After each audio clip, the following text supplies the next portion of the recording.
Okay, hope you had a good break, and now we are going on to our activity 6. So in activity 6, we're learning the academic vocabulary, right? Are you with me?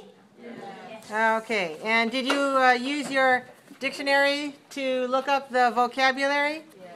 Yes? All right. And you may be using a different dictionary than I am. I'm using the American Heritage English as a Second Language Dictionary.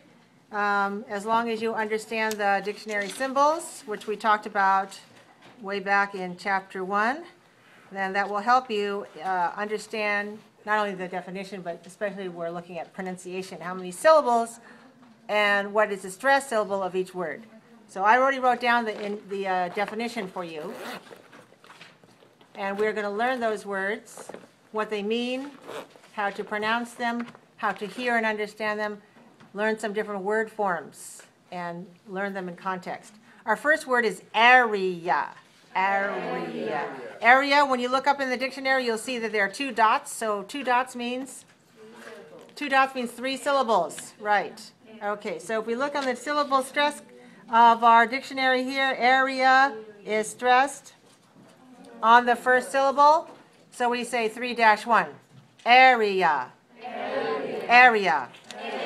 Area is a noun. It means a distinct part or section of land. The next word is aspect.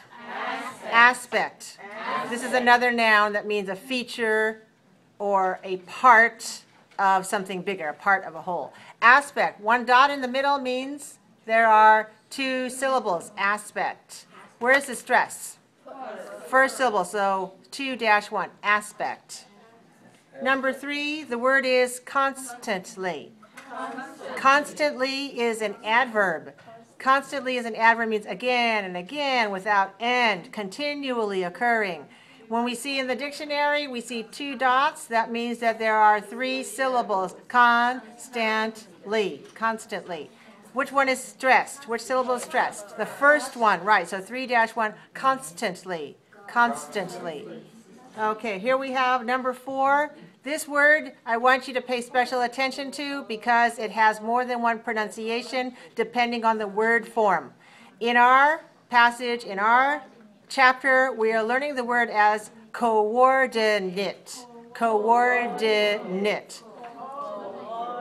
When we look at the dictionary, we'll see co.or.di.nate. 3 dots means 4 syllables. And we'll see that the stress is on the second syllable, so 4-2 coordinate.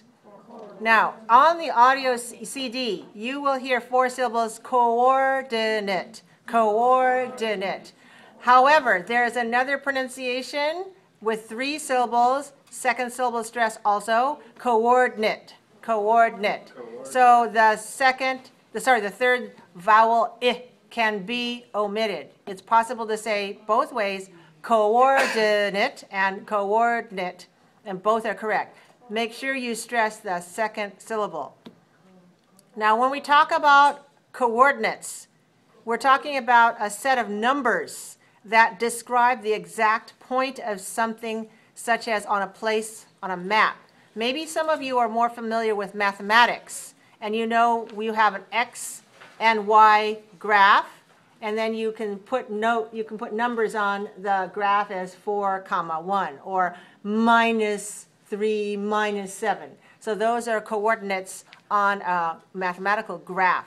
We also talk about coordinates in geography because we talk about lines of latitude and longitude, and we talk about degrees of coordinate where something is located. So all of our GPS devices can find something by if we know exactly what the coordinates are, we know where something is located in land. Now, we have another word that looks exactly the same on paper, but it's pronounced coordinate. And the sound is different in the last syllable. Both of them have the same number of syllables. Both of them have the stress on the second syllable, but the it and ate sounds are different. If we want a verb, we say coordinate. That has a different meaning. For example, your schedule and my schedule, we need to find a time where we can have a party. So let's choose a date. Maybe our friends, we check with them, your calendar and my calendar and their calendar, and we try to coordinate so we can all go together on the same time and the same place. So that, again, is trying to fix the date and fix the time and fix the place. So we coordinate. We coordinate our efforts. You do something, I do something, we're working on a project together. We coordinate our efforts so that we put the things together in the same time in the same place. When we use this as a verb, we pronounce ate just like ate, like the verb ate. Educate. For example, graduate. When you say, I'm going to graduate from Mission College, that's a verb. And we pronounce it with a sound, coordinate and graduate. If we mean a noun, we pronounce it, very weak and very short. For example, you can say, last year she graduated from Mission College. So she is a Mission College graduate. She's a graduate of Mission College. I graduated from Stanford University. I am a Stanford University graduate. So as a noun, we pronounce it at the end. Are you with me? Yes. So in this word that we're using in our terms of geography, the word is coordinate. Coordinate. Let me hear you say it. Coordinate. Coordinate. Okay, very good. The next word, number 5, is the word diversity. Diversity. This is a noun, which means variety. We have much diversity. I talked to you about the diversity of geography in our state of California. There's much variety. And the fact or the quality of being very diverse or different. If we look at our campus and we look at the ethnic diversity of our students, we see many, many different language and cultural backgrounds, right? So we can say the area that we live in, the Bay Area, the San Francisco Bay Area, the South Bay, is very diverse. The adjective diverse, D-I-V-E-R-C-E-S-E, diverse, and the noun D-I.V-E-R.S-I.T-Y. So 3 dots, 4 syllables. Diversity. Diversity. Where's the stress? Second. Okay, diversity. Diversity. So 4-2 is our syllable stress code for this word, diversity. Let me hear you say it again. Diversity. Okay, very nice. The next word is environment. This is a noun.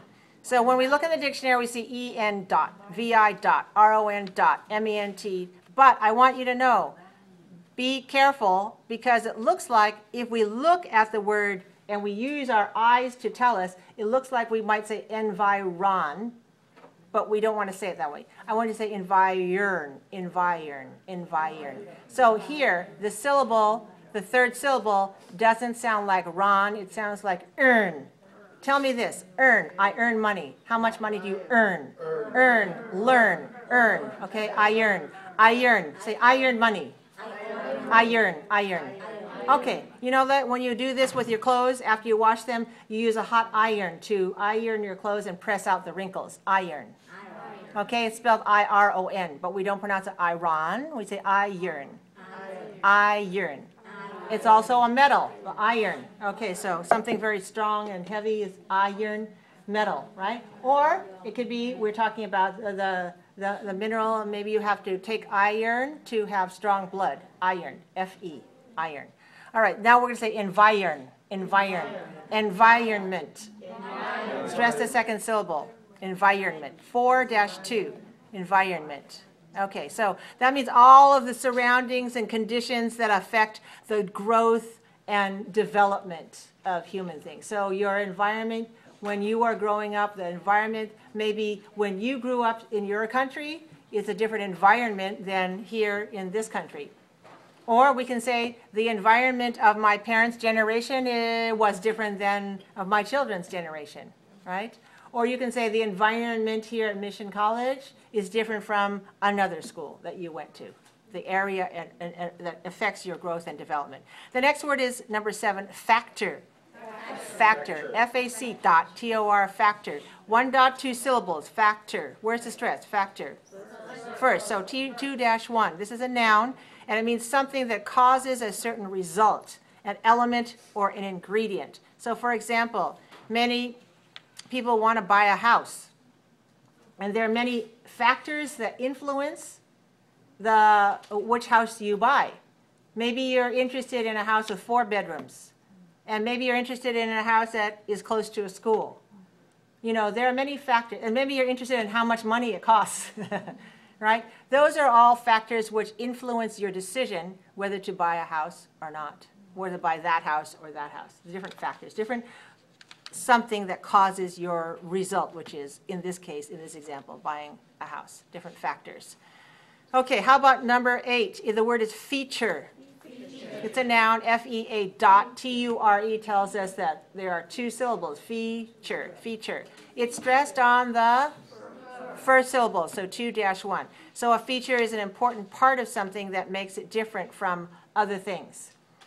For example, suppose I need to buy a hard drive for my computer. All right, I want to look for different features. Do I want an internal drive that I want to stick inside the computer? Or do I want an external one that I can carry around from school to home to the library and plug into another? Do I want one that's 500 gigabytes or 1 terabyte? Do I want one that's blue or red?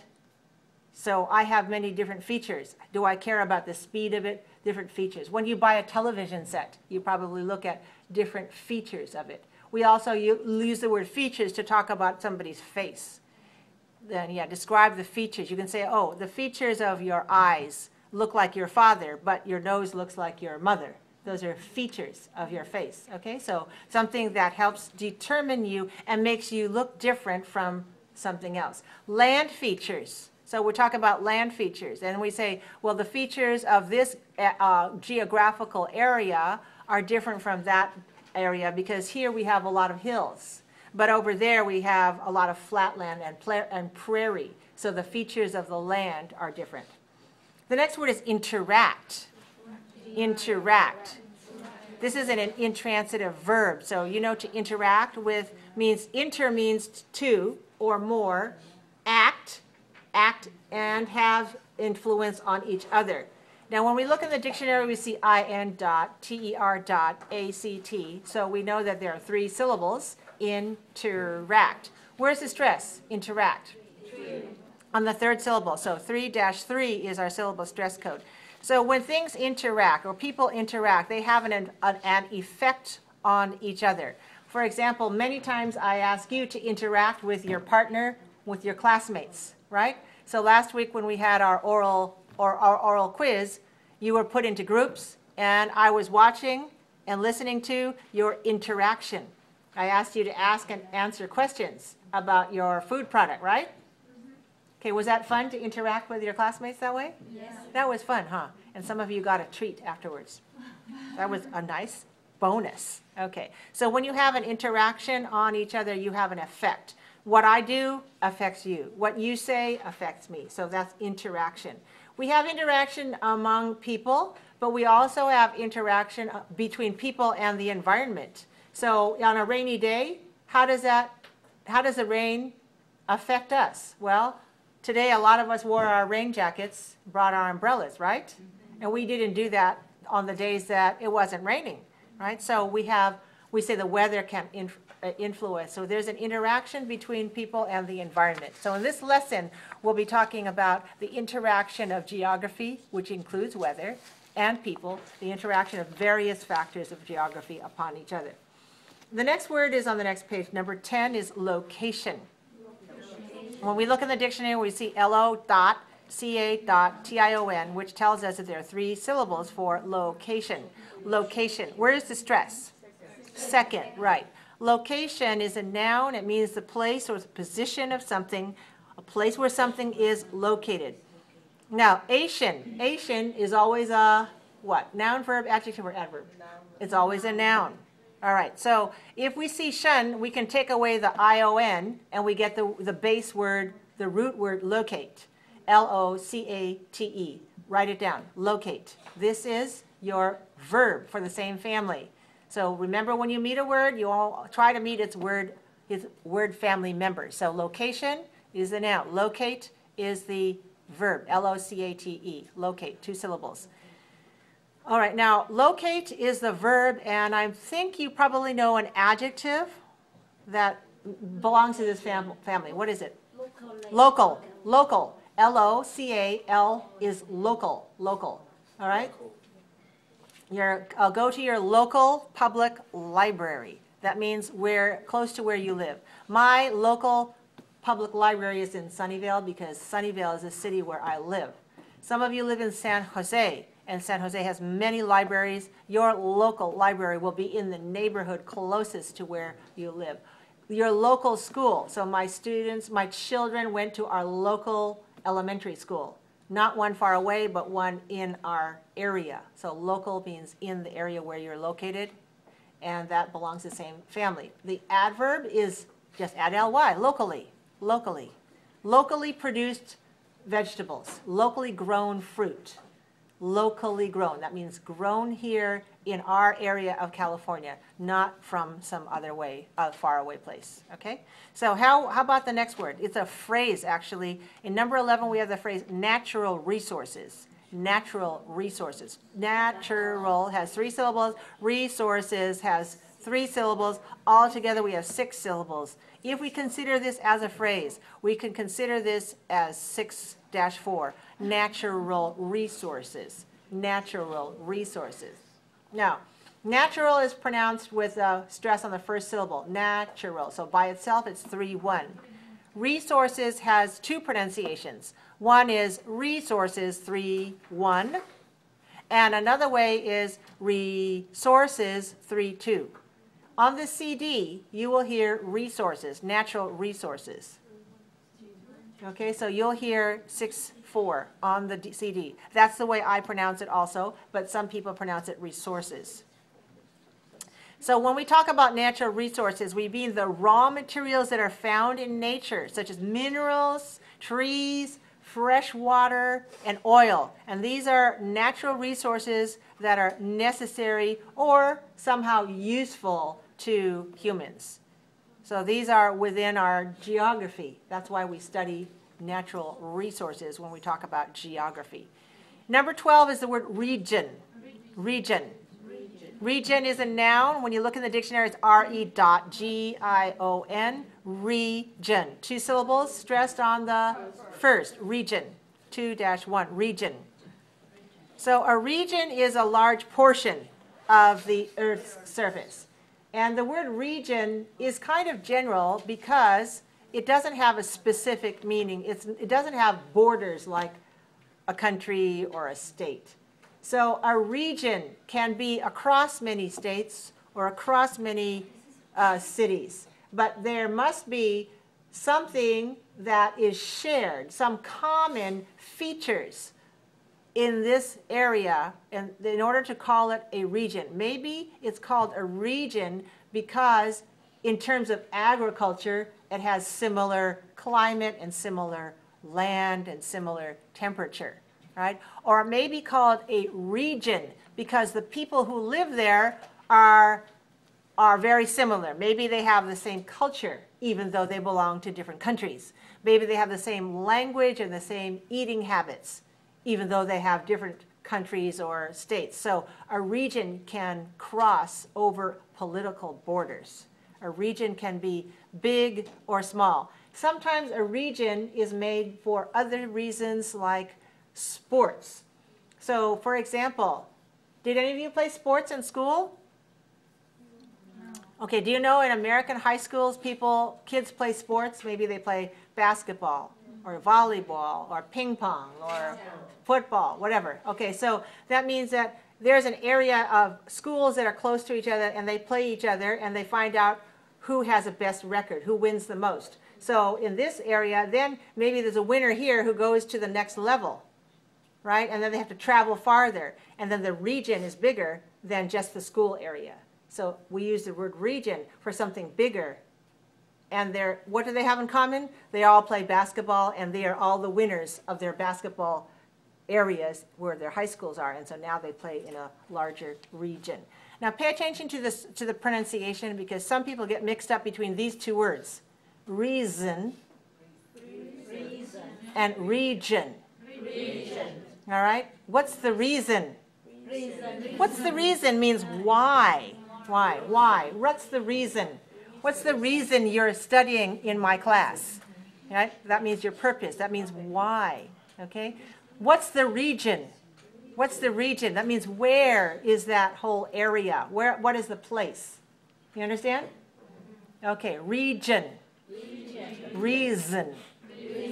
What's the reason? Why? What's the region? What's the area? What's the place? Another thing, two more words that people sometimes get mixed up are region and origin. Origin. Huh? Remember, some of you were having trouble putting the stress on the first syllable, and you tried to put the stress on the second syllable. If you put the stress on the second syllable, you will be mistakenly pronouncing it something like this. So make sure you have origin. Origin. Yes, okay. Oh, did I tell you about the word origin?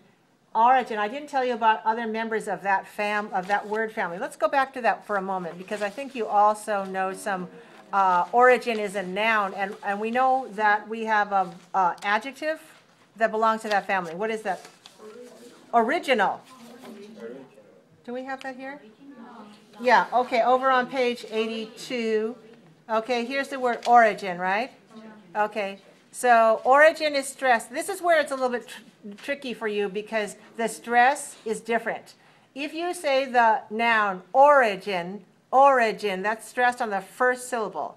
If you say the adjective original, that's stressed on the second one. Original. And the adverb goes along with the adjective, and it's stressed on the second syllable. Originally.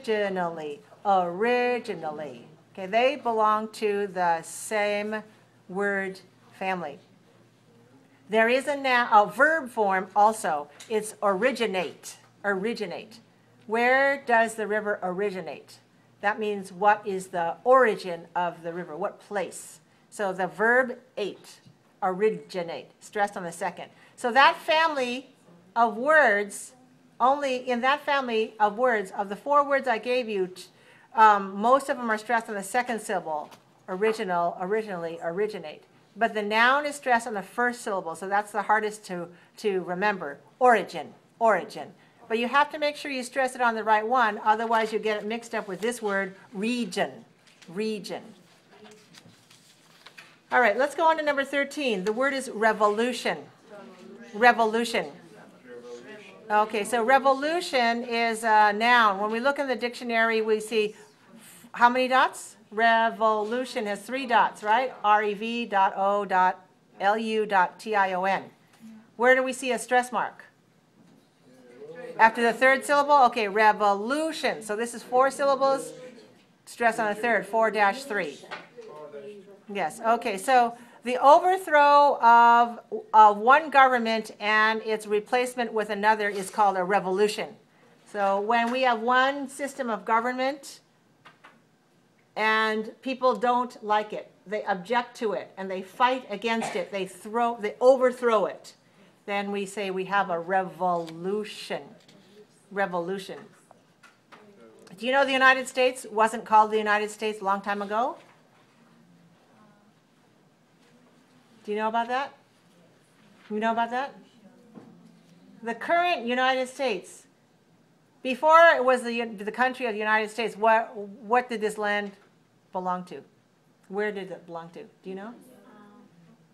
Okay, part of it belonged to Mexico, and what else? Anybody else know? What language are we speaking? English. Do you know why? Because England conquered, yeah, so England, many, many, many years ago, sent, the English king long ago was very powerful and sent people over to what he considered the new land.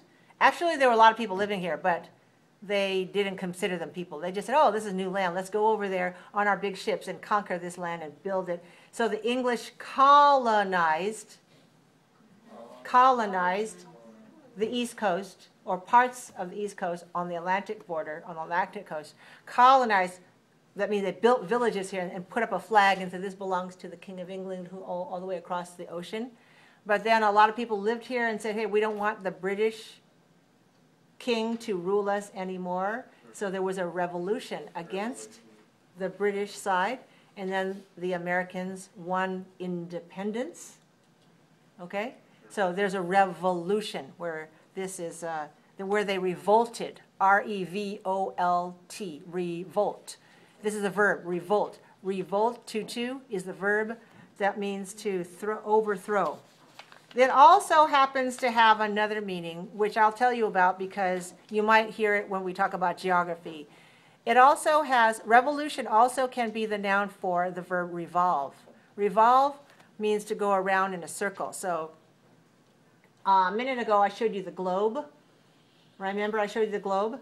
And I don't have the globe here now, but the globe was revolving on its axis. The axis is an imaginary line from the north through the south pole. So revolve and revolt, although they have two different meanings, they both have the same noun form, revolution. So we may hear about the revolution in terms of overthrowing a political system.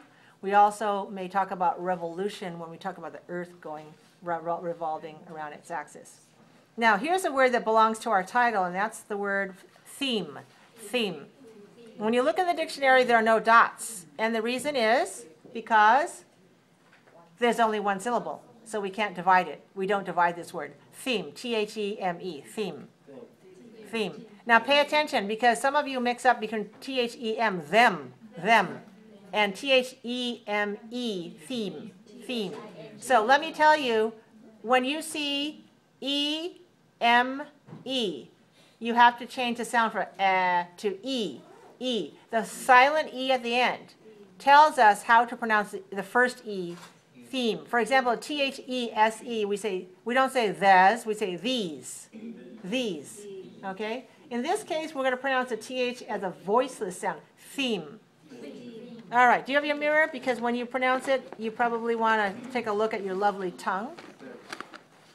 Make sure your tongue is between your upper and lower teeth. And you're letting some air out over the top of your tongue as you say theme, theme, theme, theme, theme, theme, theme, theme. So theme is a noun and it means a central idea or the main pattern, such as in daily life or in artistic work. So artistic work could be painting, different themes in painting. Or it could be music themes. Or it could be in poetry, themes of poetry, or themes of literature. Now we're also talking about themes of geography. So when we learn about themes of geography, at least in our country, when you're learning in middle school or elementary school, we learn about different themes of geography that are very important. And so in our lecture for this lesson, you'll find out about a certain number of themes of geography which we need to consider anytime we're considering how all of these themes are connected. Not only the ground, but also the atmosphere, like the climate, and also the land and the people and the animals and interaction with the environment. I won't reveal what the themes are because you'll be hearing that pretty soon. Let's look at the next word. That's, I think you know this word well, traffic. Traffic. When we look in the dictionary, we see traf.fic. Traffic has two syllables, and it's stressed on the first syllable, traffic. This is a noun that means the movement of cars and trucks and other vehicles along the road in a particular area. When do you see the most traffic on our roads here, on our highways here? After work. After work, okay. About what time? 4 o'clock? 5? 6? 7? Okay, maybe from about 3:30 until 7:30. A lot of people get off of work at different times, so there's a lot of traffic there. How about on Sundays? Not so much traffic, not at least here. Okay. If you live in a resort town, a place where people like to go on the weekend, there might be a lot of traffic. But around where we live, in a working area, probably those hours. How about in the morning? Do you ever run into traffic? Yes. 7. 7 in the morning? Okay. 7 to 9? Yeah.